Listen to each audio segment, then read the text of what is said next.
Señoras y señores, se alzan las cortinas y los telones porque por fin hemos conseguido nuestra figurita del arte para tener acá en nuestro estudio en vivo. Llega al estudio de la columna vertebral Historias de Trabajadores Daniel Santoro. ¿Cómo te va? ¿Qué tal? Daniel Santoro, alguna gente que a muchos les gusta que le digan eso, pero yo igual lo voy a decir porque es lo que el exterior dice, es Daniel Santoro el bueno. Bueno, eso le ponen Daniel Santoro el bueno porque... No me tengo tanta confianza, voy a decir, por lo menos no tan turro por ahí. Por lo menos no tan turro. Ahí está.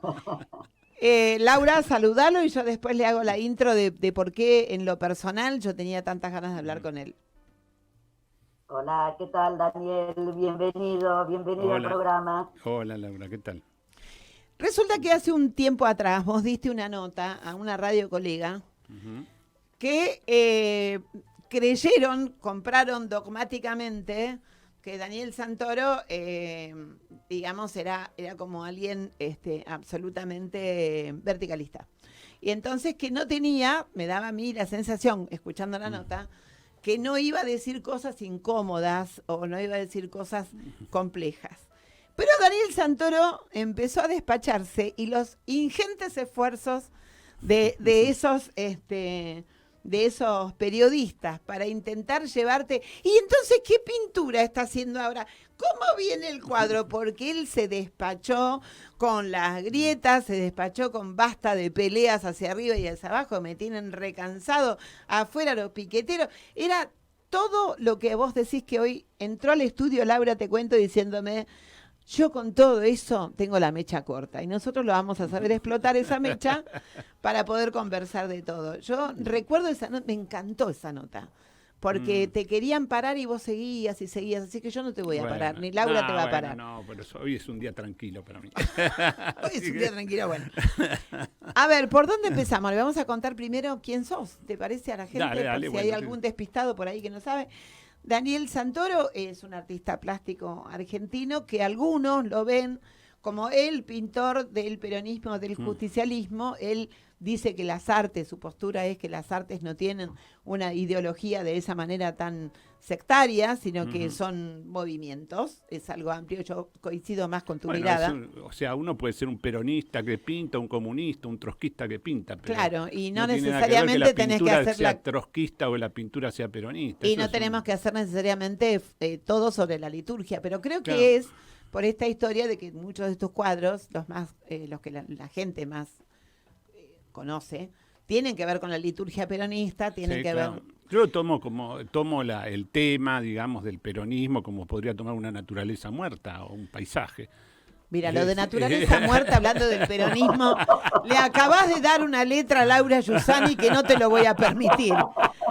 No te lo voy a... Mira, te pongo los deditos así. Hoy tuvimos dos frases, la del político que entraba a la sala de votación Y no se decía, encontraba. Y no me encontré, entraba y no me encontré, decía el político de...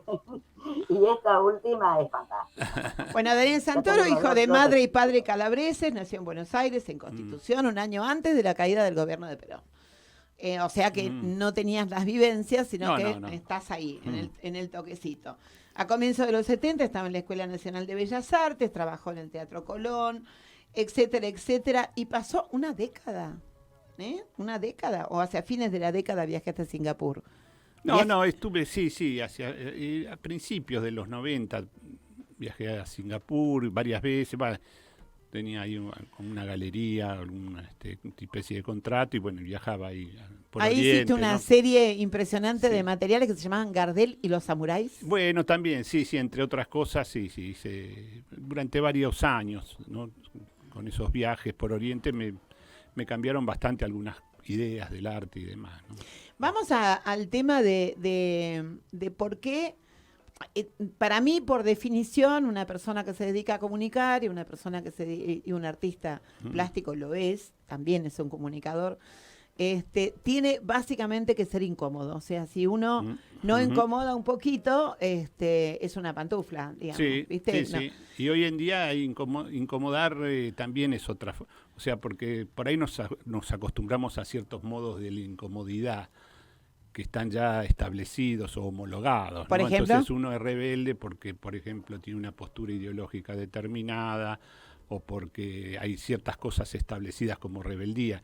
Hoy en día las rebeldías son raras, ¿no? Son, empiezan a tener, empiezan a asomarse fantasmas rebeldes de lugares donde no era habitual. Por ejemplo, una derecha rebelde, claro. ¿no? Qué sé yo, un tipo que grita desaforadamente y convoca multitudes, ¿no? También eso puede, formas de rebeldía raras, que antes eran partes del sistema y ahora es el sistema el que se pone incluso rebelde, ¿no? ¿Y en qué fallamos en los que estamos en otro lado de ese tipo de cultura política y de cultura en general, digo, ¿no? Sí, De formato bueno, cultural. ¿En qué fallamos para que los pibes se encuentren un poco en ese desafogo? Bueno, eso es una lección de los tiempos, ¿no? O sea, para mí hay un cambio de época evidente, un cambio de época profundo, ¿no? Como un cambio civilizatorio incluso, que podría llegar a tener consecuencias nefastas o no. Depende de cómo esto se conduzca, de cómo esto se resuelva. Es todo muy paradojal, ¿no? A veces parece que estamos al borde del abismo y otras veces parece que hay garantías de poder saltar ahí y no pase nada. O sea, todo este mundo del tecnológico incluso también es algo que nos somete, digamos, a un estrés, sobre todo a la gente grande, ¿no? Que no puede entender cómo se mueve, digamos, la información. Sí, por ejemplo, la inteligencia artificial, claro, ¿qué te provoca? Todo ese tipo de cosas, no estoy pensando en eso, que todo es muy paradojal, digamos, o sea, hay que ver, porque por ahí uno analiza un poco y resulta que en realidad no es tan inteligencia y no es tan artificial, porque está producido, porque no, que es la idea de o sea, tenemos que analizar las palabras, qué es inteligencia y qué es artificial, y por ahí resulta que no lo es de ninguna manera, que simplemente es grupos de poder que acumulan algún tipo, que se adueñan, digamos, de todo el cúmulo de información que existe en la red, y con eso manipulan y con eso pueden tener efectos que lo pueden vender como una forma de la inteligencia.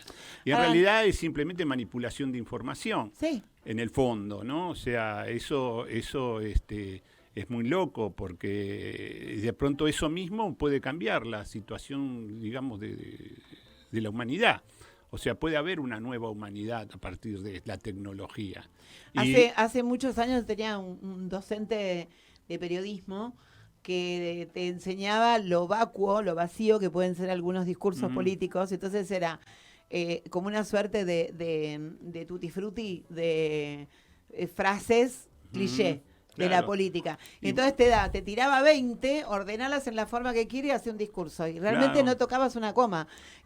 Ordenabas. O sea, eso y para ser más. Pero lo hacíamos nosotros, no la artificial. Claro, claro. Pero digamos, los nuevos paradigmas, ¿no? Y uno dice, bueno, están cambiando las cosas, ¿no? Y antes era rebelde de una manera, ser rebelde de otra. Hoy en día por ahí son más rebeldes algunos chicos en las redes, haciendo algunas cosas y provocando algunos escándalos y bueno, y dejándonos perplejos con otras situaciones. Chicos muy jóvenes que antes eran, digamos, podría ser el hipismo, poder haber adherido a algún tipo de militancia política incluso. Hoy en día las militancias políticas están todas muy cuestionadas, ¿no?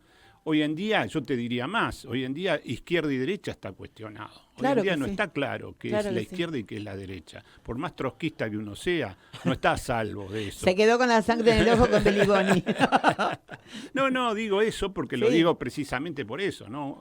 Un partido que que se dice obrero y que no tiene obrero, tiene desocupados. Claro. Y entonces si uno va a los obreros, y por ejemplo estuve en Córdoba, en una planta automotriz, todos los obreros son más bien del PRO, son más bien, están más bien con Milei en todo caso. Sí. Los obreros, digo, ¿no? Los que están, que ganan muy buena plata aparte. Esos obreros ganan muy buena plata. Y tiene su automóvil, y tiene su linda casita. O sea, es muy loco el mundo obrero. ¿Qué es el mundo obrero hoy? ¿Qué es el mundo obrero hoy? Entonces, te tomo el Córdoba, me encantó lo de Córdoba. Córdoba 69, 1969, Cordobazo. Exacto. ¿Quién protagoniza el Cordobazo? Los obreros mejor pagados del país. Sí. Son los que protagonizan eso a demanda de mayor... Y hoy esos mismos obreros, que serían pares de aquella historia, están con los libertarios, es increíble. Sí, Laurita, todo tuyo. Hola, sí, ¿qué tal? No, me había llamado la atención. En principio quería agregar a este cambio de era, que es algo que yo estoy, de cambio civilizatorio, lo dijiste vos, y que yo estoy más o menos manejando ese tema desde hace tiempo, porque la verdad que nos está viniendo otro mundo y acá seguimos papando moscas como recién hice una columna donde decía tenemos que volver. Y yo digo, tienen que sacar del vocabulario político el volver, porque ahora tenemos que ver hacia dónde estamos yendo, que es otro mundo, y que curiosamente se le ha dado el nombre por el momento de la era del conocimiento, que es algo rarísimo, porque nos están robando las palabras, porque se llama la era del conocimiento a una de las eras donde más estúpidos somos, donde más nos están sacando la posibilidad de reflexionar, de conocer por nuestros propios medios, ¿no? Que nos den todo servido. Y, y bueno, pero en esta era del conocimiento se supone que algo tenemos que hacer para que las cosas vayan por un camino más o menos digno. Yo Sí, estaba revisando tus cuadros y los que crean que no es provocador este imaginario peronista y estos íconos peronistas que toma Daniel Santoro en sus cuadros es porque no vio su pintura, porque hay algunos que son muy impresionantes. ujú. ¿Vos qué crees que queda hoy de todo ese imaginario peronista que vos pusiste en tus No, cuadros? yo creo que, De la, sí, es más, yo tengo una idea que la comparto con muchos compañeros y demás. Yo creo que el destino de la humanidad, toda la humanidad, va a girar en torno a la idea del peronismo, siempre. Le va a poner otro nombre, seguramente en cada lugar se le pondrá un nombre, pero va a ser una idea muy cercana al peronismo. El peronismo atesora algunas verdades. La verdad suprema del peronismo es la felicidad del pueblo, esa frasecita, ¿no? Que es de última lo único que justifica la existencia de una ideología política, es que pueda brindar felicidad, que no pida sacrificios, que no sea que el horizonte revolucionario no sea a través de una lucha sacrificial y demás, por un lado, o por otro, inmolarse a los dictados del mercado, que sería la otra forma sacrificial, ¿no? O sea, vas a trabajar y no vas a tener una vida para que puedas, digamos, de alguna Para tener manera cosas. subsistir, claro. Entonces el peronismo viene a ser una especie de mediación entre eso y viene a trabajar con otros, digamos, paradigmas. Por eso que el tema de izquierda y derecha está tan... Hay que pensar un poco, por ejemplo, como síntoma, ¿no? Cristina Kirchner nunca habla de izquierda y derecha. No sé si ustedes lo vieron, pero jamás ha dicho nada en esa dimensión, digamos, la lucha entre izquierda y derecha, nunca tiene esos parámetros. Ella ya me parece que en ese sentido se avanza un poco más que el conjunto de los dirigencias y está viendo otro horizonte ya, que esos paradigmas de izquierda y derecha son ya del pasado, ¿no? Son temas del pasado. Ya la cuestión más candente en este sentido es la justicia social. Y la justicia social no sé si es de izquierda o de derecha. No. Ese es un tema, ¿no? Un tema, o sea, la justicia social creo que no es deconstruible, o sea, como la justicia, no se puede deconstruir. ¿Está o no está? ¿Hay justicia social o no hay justicia social? No hay mediaciones en el medio. Y entonces hay que ver eso. ¿Los pueblos son de izquierda o de derecha? Esa es otra pregunta, por ejemplo, ¿no? O sea, cuando uno aplica esos paradigmas, que de última son derivados de algún tipo de teleología marxista también, que creo que también está cayendo muy en el vacío, en ese sentido. O sea, hay enseñanzas, por supuesto, de Carlos Marx que son fantásticas y que es uno de los grandes filósofos pensadores, ¿no?, del siglo XX y hasta la actualidad, o como León Trotsky también, que tiene... Otra cosa es la aplicación de las ideologías. Otra cosa son los dirigentes, los resultados de esas revoluciones. Las categorías. Que siempre son claros, ¿no? O sea, ¿qué pasó con todas las revoluciones, con todos los socialismos reales o irreales que hubo a lo largo del siglo XX, ¿no? Y entonces, ¿pudieron producir ese efecto de felicidad del pueblo? Ese efecto de justicia social real, ¿no? Esas son las grandes preguntas que hoy en día están pasando las facturas. O sea, hoy en día se Sí, pasan ahora esas es un facturas de poco todos esos, romántico pensar todos que esos. solo el peronismo tiene la idea de felicidad del pueblo, me No, parece, no, porque no. todos los que hemos vivido el peronismo, no Sí, el No, primer pero claro, no, esas no, son peronismo, pero sino yo no las... estoy otro. hablando, No yo no está estoy hablando hablando de de la los aplicación gobiernos, política, no claro. estoy hablando para Ajá. nada de eso, estoy hablando de esa Está idea del hablando de las peronismo ideas. que tienen que ver que son una deriva de las ideas cristianas también. O sea, Porque con ese criterio, digamos, tampoco podríamos hablar del marxismo o del socialismo, porque en el medio tenés a Stalin.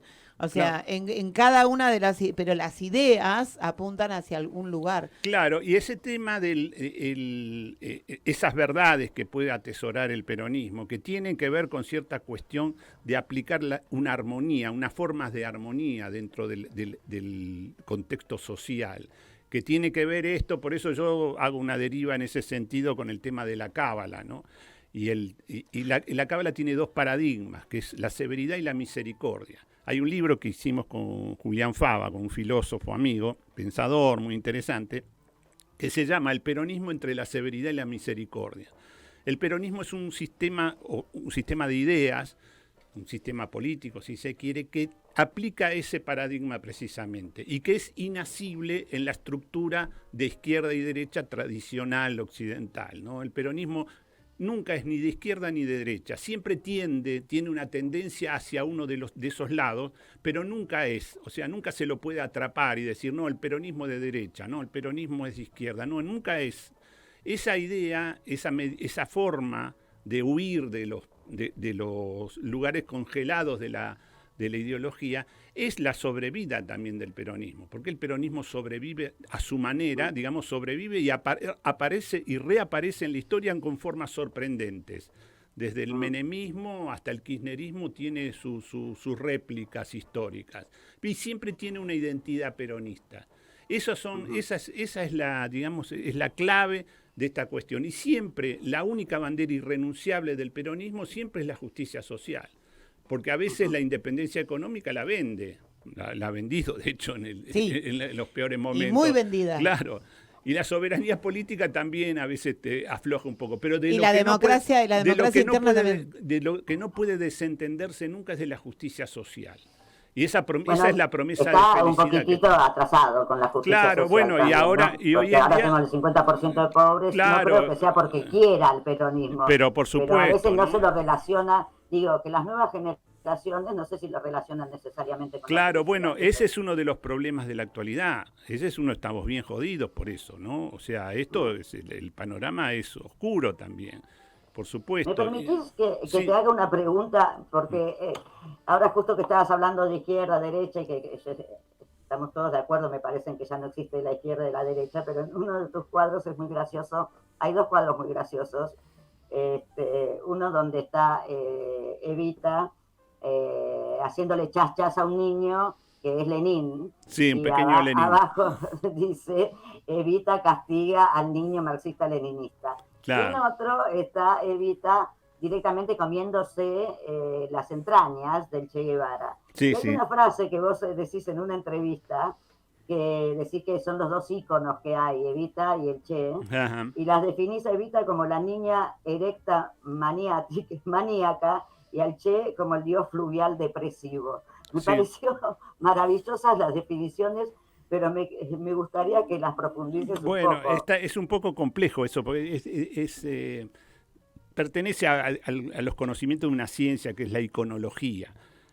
Avi Warburg es el fundador de esa ciencia y bueno, él sistematizó los dos grandes íconos de Occidente. Uno es la ninfa erecta maníaca y la otra es el dios fluvial depresivo.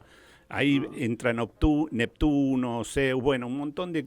La ninfa erecta en realidad es digamos, a lo largo de la historia de la humanidad hay formas de representación que tienen que ver siempre con una mujer que se alza sobre la multitud y que lleva las banderas. La libertad guiando al pueblo, por ejemplo, desde la Croix, es una ninfa erecta maníaca. Nuestra ninfa erecta sin duda es Eva Perón. La estatua de la libertad. La estatua de la libertad, porque son siempre mujeres jóvenes que son promesas de continuidad de la especie, por otro lado, claro. ¿No? Son las que van a dar continuidad. Eso viene desde muy lejos de los mitos de la Eleusis, ¿no? de Perséfone, y demás, que tiene que ver con los rituales agrarios, ¿no? O sea, Perséfone se va 6 meses bajo tierra, en este caso es Hades la que la rapta, y después de los 6 meses sale en la forma de una espiga de trigo, que es erecta y que tiene una cabellera rubia, porque se agita con el viento, y de ahí es la rubia con el pelo suelto, digamos, que no tiene que ver con la raza exactamente, sino porque la espiga de trigo es rubia. Y entonces, con ese nombre que es Eva, es la primer mujer. Claro, también, aparte no es casual eso, ¿no? Entonces, Juana de Arco, por ejemplo, es otra ninfa erecta maníaca también.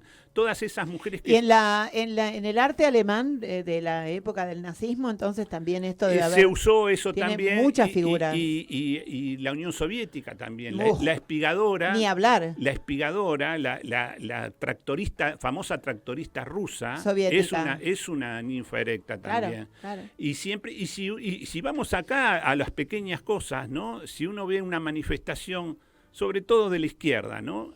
Cuando tienen en la camioneta la que lleva el micrófono y lanza las consignas, siempre es una mujer. Nunca es un hombre. Es la misma hace 60 años. Claro. En el mayo del 68, la foto más famosa es una rubia con la cabecera que está sobre una especie de mar de hombres que están debajo, como dios fluvial depresivo, hay un montón de muchachos y ella está montada sobre los hombros, ¿no? Esa es ninfa erecta. La chica de la izquierda que habla es la misma, yo digo, hace 60 años, porque hacen un casting cuando encuentran la voz, que es la misma. Cuando encuentran a la ninfa maníaca. No, qué ninfa, encuentran la voz, no importa, ahí no importa el color del pelo. Claro. Es la voz que haga que vos identifiques, es impresionante, es casi es la fórmula de la Coca-Cola. Claro, eso, tal más cual. o menos, sí. Ahora, bueno, de todas maneras, la situación actual da, más allá de la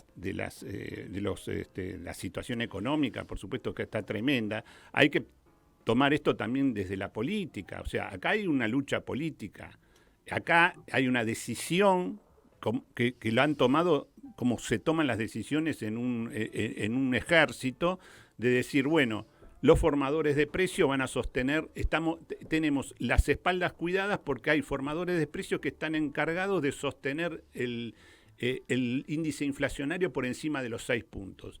Eso se vio, lo dijo incluso cuando en uno de estos congresos en Punta del Este le preguntaron a uno de los grandes dueños de los supermercados, Brown, ¿no? Dijo, ¿y ustedes qué están haciendo? Y nosotros estamos remarcando, o sea, nosotros estamos haciendo nuestra tarea. O sea, que no hay que perder esa perspectiva, si no terminamos haciendo la cuestión de los pequeños partiditos y los pequeños intereses. Entonces, si nosotros no tenemos en cuenta que acá hay una lucha, una pelea real, y que lo que quieren hacer es tomar el poder, absolutamente te lo podría afirmar acá. Ellos vienen por 4 periodos presidenciales. Si ellos toman el poder, si el enemigo que es la oligarquía, toma el poder, lo van a hacer por 4 periodos. Son 4 por 4, 16 años. Y eso es lo que viene porque tienen todas las garantías para hacer eso. Y va a haber represión, y va a haber... Claro, a algunos partidos de izquierda eso les conviene mucho más que soportar al peronismo. Por supuesto, vos sabés y su justicia social no homologada desde la lucha de clases, ¿no? Entonces eso es uno de los grandes problemas que tienen. Por eso son tan antiperonistas como el antiperonismo. O sea, son gorilas. Son tan gorilas como los gorilas tradicionales. El antiperonismo nació junto con el peronismo, al mismo día. ¿Por qué crees que es tan difícil para la militancia o para las ideas políticas extremas de derecha y de izquierda? ¿Por qué es tan difícil de asimilar las ganas de ascender de la gente, lo aspiracional, claro, bueno, las ganas de ser feliz, bueno, las ganas Yo recuerdo, estaba leyendo, no me acuerdo dónde ya, porque en estos días he estado leyendo una cantidad de material por el tema de la feria, muchísimo material, pero había donde decían que qué quería Evita, y entonces alguien hace la pregunta, creo que a vos te hicieron esa pregunta. Sí. Si Evita quería aburguesar a la clase obrera. Totalmente. Y a mí me pareció, digo, ¿cómo se aburguesar la clase obrera? Quiere que que no seas pobre, que salgas de pobre. No, pero ella... Meterlo en la categoría de aburguesamiento es porque vos tenés que quedarte sufriendo porque mi categoría intelectual indica que a vos te toca sufrir. Claro, eso es uno de los grandes temas. Eva Perón es una gran... O sea, si se quiere, para una mente con una teleología marxista, es tremenda. Claro, es tremenda porque, es fascista, por ejemplo, es una especie de horror porque... Sí.